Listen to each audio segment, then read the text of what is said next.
After 9/11, I was living in Bloomfield, New Jersey. As many of you know, there were military people in the subway with machine guns. We were on red alert. Early in the morning, you could see planes flying around Manhattan as a protecting sentinel from terrorist attacks.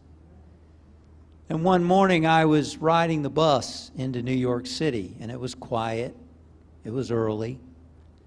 And a man got on the bus, and he started talking loudly on his cell phone. And I noticed at the front of the bus there was a sign that said no cell phones. Now at the time I thought, well, maybe cell phones interfere with the signals between the bus, and I thought it was maybe unsafe. So I said to the man, excuse me, sir. I pointed to the sign, there's no cell phones. And he said, somebody's about to get slapped.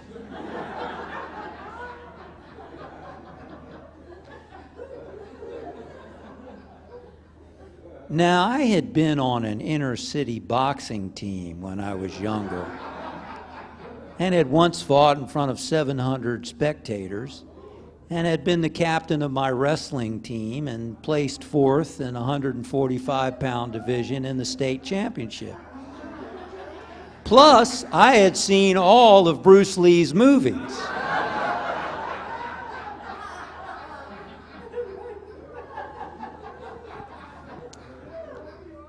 But there's research that says that what you send from your heart, the energy of your heart, the love from your heart, affects other people. So I began to send this man positive energy. Positive energy. But just in case, as we got closer to the station, I decided I'm going to leave with my briefcase over here on this side in case he tries to attack me as I'm going down the aisle.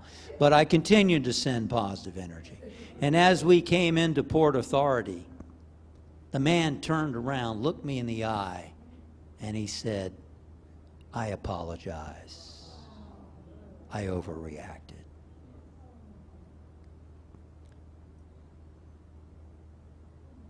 We don't have to resist angrily. We don't have to return hate with hate. We can choose to come to the majestic heights. We can choose our higher nature. We can choose to respond with the weapon of the strong, the weapon of love and non-resistance.